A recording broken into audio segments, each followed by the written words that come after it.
1장 우리 함께 찬양하겠습니다. 찬송가 421장입니다.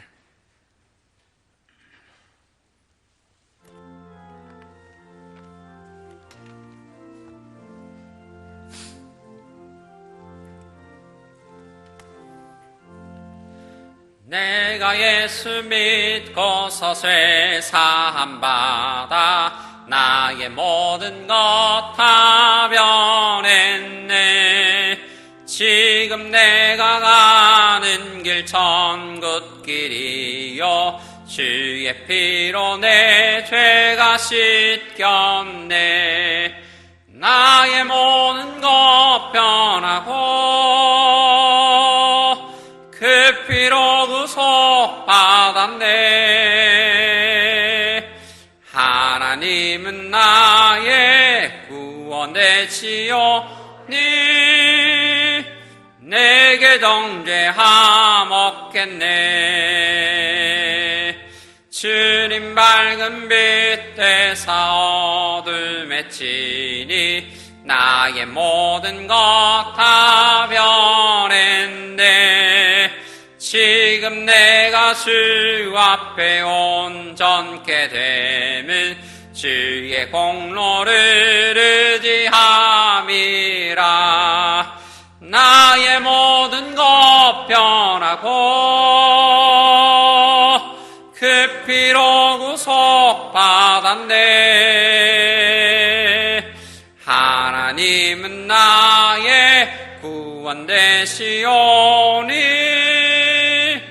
내게 정죄함 없겠네.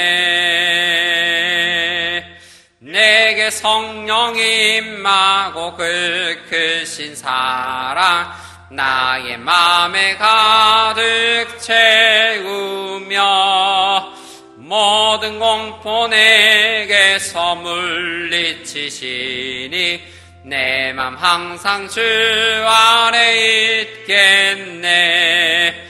나의 모든 것 변하고 그 피로 구속받았네. 하나님은 나의 구원 되시오니 내게 정죄함 없겠네. 아멘. 우리 함께 오늘 교회를 위해서 기도하도록 하겠습니다. 하나님, 우리 교회에 말씀의 은혜가 풍성한 교회 되게 하옵소서. 그리고 우리 현재 영육간에 어려움 당하는 지체들 많이 있는데 위하여 기도해 주시면 좋겠습니다. 코로나로 인해서 우리 교회가 어려움 당하지 않도록 하나님께서 안전하게 지켜주옵소서. 그리고 또한 리모델링 준비 중에 있습니다. 건축위원들 지혜 주셔서, 그리고 좋은 동력자 허락해 주셔서 건물 리모델링이 잘 완수되어질 수 있도록 위해서 기도해 주시면 좋겠습니다. 우리 주여 한번 외치시고 함께 합심하여 교회를 위해서 기도하도록 하겠습니다. 주여, 아버지 하나님, 오늘도 우리에게 좋은 날 허락하여 주심을 감사합니다. 하나님의 은혜가 우리 가운데에 충만한 줄 믿습니다. 아버지 하나님, 교회를 위하여 합심하여 기도하기를 원합니다. 주님, 믿는 자에게 정말 기도하는 것은 당연한 일이고 하나님을 의지함으로 나아가는 것이 또한 우리에게 복인 줄 믿습니다. 주님, 우리 교회 가운데에 말씀의 은혜 허락하여 주옵소서. 모든 예배 시간마다 말씀이 풍성하여질 수 있도록 하시고 우리에게 주시는 하나님의 말씀이 정확하고 선명하게 드러날 수 있도록 은혜 다하여 주옵소서. 인생이 참으로 연약합니다. 주님, 이 연약한 인생들 아버지 하나님, 갈 바를 알지 못하고 방황할 수밖에 없는 우리 사람들인데 주님께서 말씀의 은혜를 다하여 주시고 바른 길들을 가르쳐 주셔서 우리가 하나님 말씀대로 늘 감화감동되어 살아갈 수 있게 하옵소서. 영육간에 어려움을 당하는 많은 성도들이 있는 것 우리가 기억합니다. 주님, 모든 어려운 가운데서 하나님 붙들고 다시 한번 일어서게 하시고 또한 하나님께서 주시는 그런 능력으로, 회복으로, 정말 생명으로 주님 온전해질 수 있도록 도와주옵소서. 뇌경색, 그리고 폐혈증, 그리고 또 십자인대의 파열이나 여러 가지 수술들, 주님 그 후에 또한 회복들 하나님 있습니다. 주님, 이 모든 일들 하나하나 하나님께서 기억하시고 생명의 근원 되신 우리 주께서 다 치료하시고 힘 다하여 주옵소서. 뿐만 아니라 주님, 코로나로 인하여 정말 많은 한국교회가 또 어려움을 당하고 있습니다. 한국이 또한 어려움을 당하고 있습니다. 잘 넘어갈 수 있도록 도와주시고, 또한 아버지 하나님, 한국교회가 우리 코로나로 인하여 어려움 당하지 않도록 하나님께서 안전하게 지켜 주시옵소서. 그리고 또한 우리 리모델링으로 우리가 고민하며 또한 함께 합심하여 기도합니다. 우리가 한 마음 한 뜻으로 나아갈 수 있도록 도와주시고, 하나님 주시는 지혜로 인하여 주님 이 모든 일들 잘 완수할 수 있도록 도와주옵소서. 사랑의 하나님 아버지, 교만하고 패역하여 전적으로 무익한 저희를 살리시려고 성자 예수님을 십자가 보혈로 구속하여 주시니 무한 감사드립니다. 주의 복음과 성령으로 인도해 주셔서 이제는 주의 사랑을 조금이나마 깨닫고 하나님께 감사드립니다. 이 하루도 주께서 주신 귀한 생명을 주를 위해 드리도록 말씀의 지혜와 거룩한 마음 허락해 주시옵소서. 인생이 연약하고 우둔하여서 하나님의 도움 없이는 살아갈 수 없습니다. 각 가정과 이 나라에도 긍휼을 다하여 주셔서 믿음으로 구하고 또 기도하는 이에게 우리 건강과 평안, 믿음과 행복이 깃들게 하옵소서. 이 시간 주의 말씀에 귀를 기울입니다. 주시는 말씀 깨닫고 그 말씀대로 살아가는 우리 성도들 다 되게 하옵소서. 모든 말씀 예수님의 이름으로 기도드립니다. 아멘. 우리 함께 말씀 보겠습니다. 고린도전서 15장 1절에서 11절까지 말씀입니다. 고린도전서 15장 1절에서 11절까지 말씀 우리 한 절씩 교독하겠습니다. 형제들아, 내가 너희에게 전한 복음을 너희에게 알게 하노니 이는 너희가 받은 것이요 또 그 가운데 선 것이라.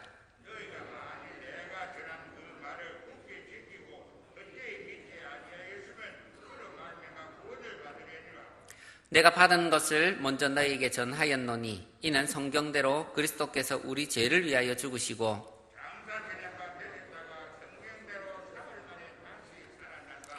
게바에게 보이시고 후에 12 제자에게와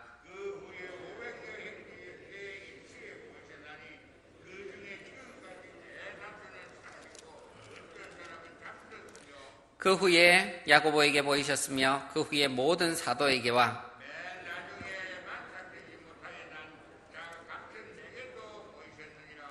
나는 사도 중에 가장 작은 자라. 나는 하나님의 교회를 박해하였으므로 사도라 칭함받기를 감당치 못할 자니라.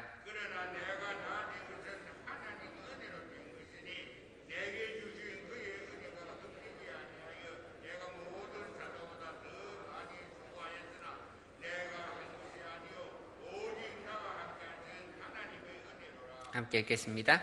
그러므로 나나 그들이나 이같이 전파하매 너희도 이같이 믿었느니라. 아멘. 네, 하나님을 우리 나의 구주 나의 피난처로 믿고 나오신 우리 모든 성도님께 하나님께서 동행하시는 은혜, 복 주시는 은혜 베풀어 주시길 축복합니다. 우리 고린도전서는 바울이 2차 전도 여행 때 복음을 전한 고린도의 성도들에게 3차 전도 여행 때 들은 소식을 통해서 문제들이 있다라는 소식을 통해서 그것에 대해서 답을 주는 편지입니다. 그래서 오늘 본문은 부활에 대한 문제를 바울이 풀어나가고 있습니다. 바울이 2차 전도 여행 때 복음을 잘 전한 후에 오랫동안 전했거든요. 한 2년 동안 복음을 전한 후에 헬라 철학자들 그리고 그 당시에 영지주의 사상이 있는 사람들이 말하기를 사람이 죽었는데 어떻게 살아날 수가 있느냐. 그리고 살아나는 것은 영이지 육은 아니다. 이렇게 미혹하기를 시작했습니다. 많은 사람들이 처음은 아니다라고 했겠지만 또 많은 사람 계속 듣다 보니까 아닐 수도 있겠다. 부활이 없을 수도 있겠다. 육체의 부활은 특히 없을 수도 있겠다. 이런 생각들이 찾아들었습니다. 그래서 교회 안에 분란이 일어납니다. 육체의 부활은 없다 하는 사람들과 육체의 부활이 있다 하는 사람들, 그러한 양편으로 나누어졌습니다. 그래서 바울은 이 소식을 듣고 부활은 있다라는 것에 대해서 말씀해 줍니다. 고린도전서 15장 분량을 한번 보면 분량 자체가 굉장히 깁니다. 이것은 부활에 대한 우리 고린도전서 15장이 별명이 부활장인데 부활에 대해서 바울이 얼마나 상세하게 그리고 정확하게 설명해 주려고 하는 노력이 있는지를 보여줍니다. 왜냐하면 부활이라는 것은 우리 기독교 신앙의 핵심 사상, 핵심 신앙 중에 하나이기 때문에 그렇습니다. 그래서 부활은 반드시 있다는 것을 우리가 믿어야 할 것입니다. 우리 1절을 보면 바울이 형제들아 내가 너희에게 복음을 알게 했다라고 합니다. 복음이 무엇입니까? 복음은 잘 아시듯이 기쁜 소식, 복된 소식입니다. 복음을 전했는데 그 복음에 대한 조금 더 구체적인 내용이 3절에 나옵니다. 3절, 4절을 우리가 보시면 내가 받은 것을 먼저 너에게 알게 하였노니 내가 받았다는 것을 만들어냈다는 얘기가 아닙니다. 내가 받았다. 그런데 이것은 성경대로 그리스도께서 우리 죄를 위하여 죽으시고 장사 지낸 바 되셨다가 성경대로 사흘 만에 다시 살아나사라고 합니다. 그러니까 이 복음이라는 것은 예수님께서 우리를 위해서 죽으셨고 부활하신 사건이다라는 겁니다. 단순히 예수님께서 죽으셨다. 그게 단순한 우리와 동떨어진 사건이 아니라 역사적인 그냥 사건만이 아니라 그것의 의미가 중요합니다. 예수님께서 우리를 위해서 죽으셨다. 그 의미가 무엇입니까? 죽음이라는 것은 우리가 죄의 형벌로 받는 것이 죽음입니다. 사람이 죄 짓지 않았다면 아담과 하와가 처음에 선악과 사건으로 죄를 범하지 않았다면 죽음이라는 것이 오지 않았을 것입니다.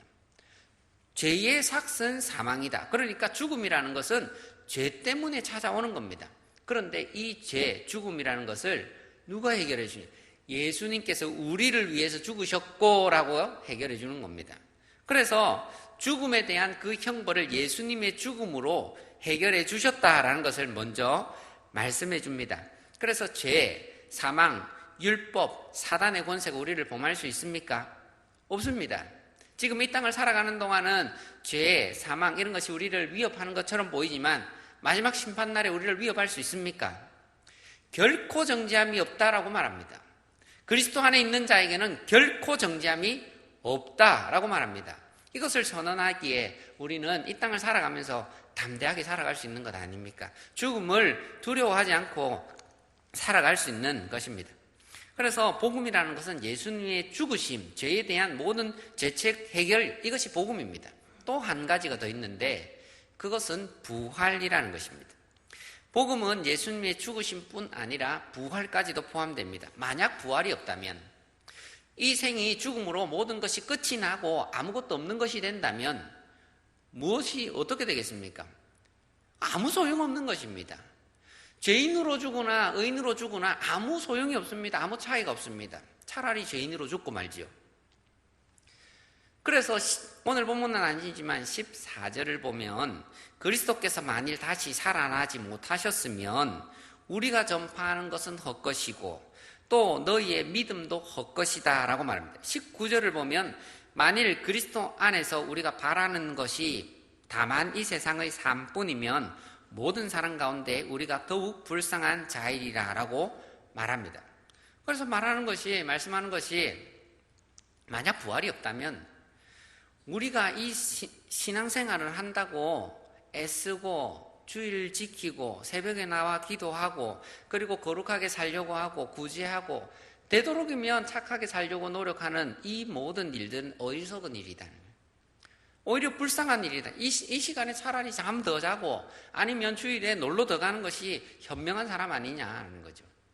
이 세상의 지혜대로 그냥 조금 속이며 사는 것이 그것이 현명한 사람이라는 것이죠. 그런데 부활이 있다면 심판이 있습니다. 하나님께서 반드시 우리 모든 행위에 대해서 옳고 그름을 말씀해 주실 겁니다. 그래서 부활이 있기에 다시 살아나서 우리가 하나님과의 대면할 날이 있기에 우리는 아무 때나 살지 않는 것입니다. 사랑하는 성도 여러분, 부활이 있습니다. 우리가 이 사실에 굳게 서시기를 주의 이름으로 축복합니다. 우리는 반드시 주 안에서 부활할 것입니다. 우리의 생이 이 땅에서 눈을 감는 날 반드시 천국에서는 눈을 뜨는 순간이 찾아올 줄 믿으시길 바랍니다. 그래서 부활이 흔들리면 우리 신앙은 아무것도 아닙니다. 우리가 한 가지 더 생각하고자 하는 것은 부활 신앙이 우리의 신앙생활에 그럼 어떤 영향을 미치고 있는가 하는 것입니다. 다르게 말씀드리면 내가 아는 것과 믿는 것이 다를 수 있다라고 하는 것입니다. 예전에 제가 유기성 목사님의 설교를 잠시 들을 때에 이런 이야기를 해주셨습니다. 유 목사님이 친구 목사님의 교회 초청을 받아서 이제 부흥회를 인도로 가셨습니다. 설교를 잘 마치고 은혜 중에 마쳤습니다. 그리고 두 분이 이제 설교 후에 만나서 잠깐 담화를 나누시는데 목사님이 이제 친한 목사님이기 때문에 이런 이야기까지 조심스럽게 할 수가 있었다고 합니다. 유 목사는 설교 참 은혜롭게 잘 한다. 그런데 유 목사의 설교가 불에 대해서 설교를 한다고 하면 불을 설명해 주는 설교가 있고 또 하나는 자 불이 여기 있습니다 하고 불을 보여주는 설교가 있다면 유 목사 설교는 첫 번째 설교다. 불에 대해서 자꾸 설명을 하려고 한다라고 말씀했다는 것입니다. 그래서 유 목사님이 그것에 대해서 크게 충격을 받고 이제는 내가 불을 보여주는 설교를 해야 되겠다라고 그렇게 노력을 했다고 합니다. 제가 오늘 이 새벽에 생각해 보고 싶은 것은 바로 이런 점입니다. 우리가 부활신앙 믿습니다. 그런데 이것을 설명만 하는 신앙인가 아니면 삶으로 보여줄 수 있는 신앙인가 하는 것입니다. 우리는 반드시 한 단계 더 나아가야 합니다. 오늘 본문에 나오는 많은 증인들을 보십시오. 이 사람들을 보십시오. 이 사람들 우리 예수님이 부활하신 후에 게바에게 보이셨습니다. 베드로지요. 베드로에게 보이셨고 500여 형제에게 나타나셨고 제자들과 사도들 그리고 야고보 바울에게 나타나셨습니다. 그런데 그들이 부활한 예수님을 만나보고 나서 부활에 대해서 믿음을 가지고 나서 어떻게 바뀌었습니까? 완전히 바뀌지 않았습니까? 예수님을 3번이나 부인하고 예수님을 떠나버린 베드로, 예수님 부활하신 것을 보고 완전히 바뀌었습니다. 어떤 사람도 어떤 고난도 두려워하지 않습니다. 야고보는 예수님의 친동생 야고보입니다. 예수님 친형인 예수님을 메시아로 인정하지 않았던 사람입니다. 그렇던 사람이 예수님이 메시아라는 것을 부활한 예수님을 보고 알았습니다. 그리고 나서는 이제는 내가 신앙이 완전 달라져서 야고보가 예수님을 목격하고 나서는 예루살렘 교회의 기둥같이 쓰여지는 야고보로 변했습니다. 그리고 핍박했던 바울은 어떻습니까? 핍박했던 바울은 다메섹 도상으로 올라가다가 부활하신 예수님을 목격하고 나서는 그의 삶도 완전히 바뀌어버렸습니다.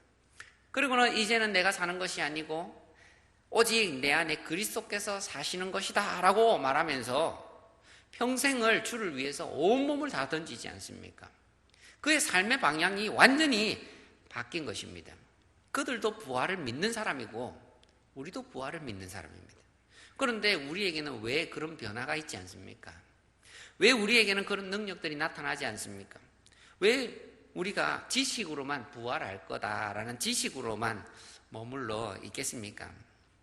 그래서는 안 된다는 거죠. 디모데후서 3장 5절을 보면 경건의 모양은 있으나 경건의 능력은 부인하는 자니 이 같은 자에게서 내가 돌아서라 라고 말씀합니다. 이것을 경건이라는 단어를 믿음으로 바꿔도 됩니다. 믿음의 모양은 있으나 믿음의 능력은 부인하는 자가 있다라는 겁니다. 그래서 모양만 있는 믿음이 있고 능력이 동반된 믿음이 있는 사람이 있습니다. 제가 간절히 바라기는 지식뿐 아니라 능력을 같이 가지고 있는 믿음의 소유자 되시는 우리 성도님 되시길 축복합니다. 그래서 우리가 이 부활에 대해서 나는 분명히 살아난다. 나는 분명히 살아나기에 죽음에 대해서 나도 두려워하지 않고 다른 사람의 두려움에 대해서도 너무나 슬퍼하지 않고 우리가 만날 소망 가지고 살아가기를 바랍니다. 이런 경고는 어떻게 나타납니까? 이런 믿음이 어떻게 나타나겠습니까? 그것은 사람 보지 않고 하나님 바라볼 때 생겨날 줄 믿습니다. 경건이라는 것이 사람을 의식할 때는 지식으로 머물 수 있습니다. 그냥 모양으로 머물 수 있습니다. 그런데 하나님을 의지하고 하나님 앞에서 내가 행할 때는 이 경건, 이 믿음은 진실하게 나타날 것입니다. 그래서 오늘 하나님, 제가 하나님 앞에 섭니다.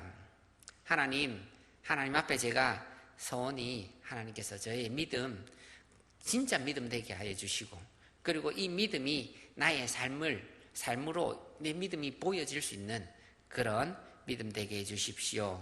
이런 믿음의 소원을 가지고 하나님 앞에 기도하는 오늘 새벽 되기를 주의 이름으로 축복합니다.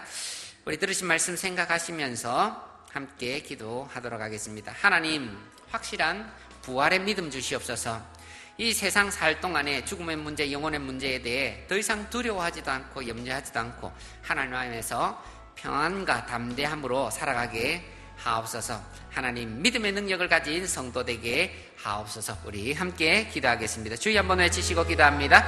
주여, 아버지 하나님, 오늘도 우리에게 귀한 말씀의 은혜 허락하여 주심을 감사합니다. 아버지 하나님, 오늘도 우리에게 하나님께서는 부활에 대하여 말씀을 통하여 가르쳐 주셨습니다.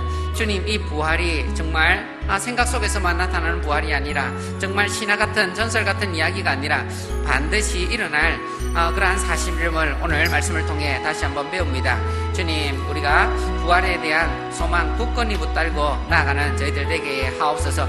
이 세상 살아가는 동안에 여러 가지 위험과 환난들, 그리고 건강의 어려움들 만날 때마다 주님, 죽음이라는 그러한 두려움이 우리 앞에 아버지 우리를 두렵게 하는 존재이기도 합니다.